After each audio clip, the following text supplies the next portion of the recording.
ফের দুঃসংবাদ টলিপাড়ায়। দুর্ঘটনার কবলে ফুলকিখ্যাত অভিনেত্রী দিব্যানী মণ্ডল। দিব্যানী বাস্তবে একজন কৃষ্ণ ভক্ত, তাই জন্মাষ্টমীর আগে মুর্শিদাবাদে নিজের বাড়ির উদ্দেশ্যে রওনা দিয়েছিলেন তিনি। একটি গাড়ি সংস্থা থেকে গাড়ি বুক করেছিলেন তিনি। কয়েকজন বন্ধুকে সঙ্গে নিয়েই ফিরছিলেন বাড়িতে।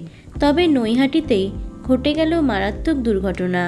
মাথায় বেশ ভালোই আঘাত পেয়েছেন তিনি। বন্ধুদের মধ্যে দুজনের চোট বেশ গুরুতর।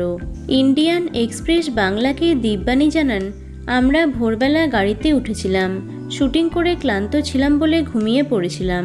আমার বাকি বন্ধুরাও ঘুমাচ্ছিল, শুধু একজনই জেগেছিল। গাড়ি চালক কাকুকে আমরা কিন্তু বলেছিলাম একটানা গাড়ি চালাবেন না, মাঝ রাস্তায় একটু চা খাবো সবাই, না হলে ঘুম পেতে পারে। উনি আশ্বস্ত করেছিলেন ঘুম পাবে না, আমাদের ভালোভাবে পৌঁছে দেবেন।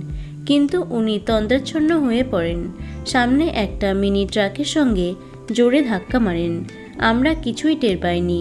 যখন ঘটনাটা ঘটল আমরা সকলেই ঘুমের মধ্যে। অভিনেত্রীদের পিছনের গাড়িতেই ছিলেন একজন চিকিৎসক এবং তার স্ত্রী। তারাই দিব্যানীদের যত্ন সহকারে আগলে রেখেছিলেন। ঘাড় থেকে মাথা পর্যন্ত প্রচণ্ড ব্যথা অভিনেত্রীর। সিটি স্ক্যান করিয়েছেন, রিপোর্ট আসলে সমস্তটাই বোঝা যাবে।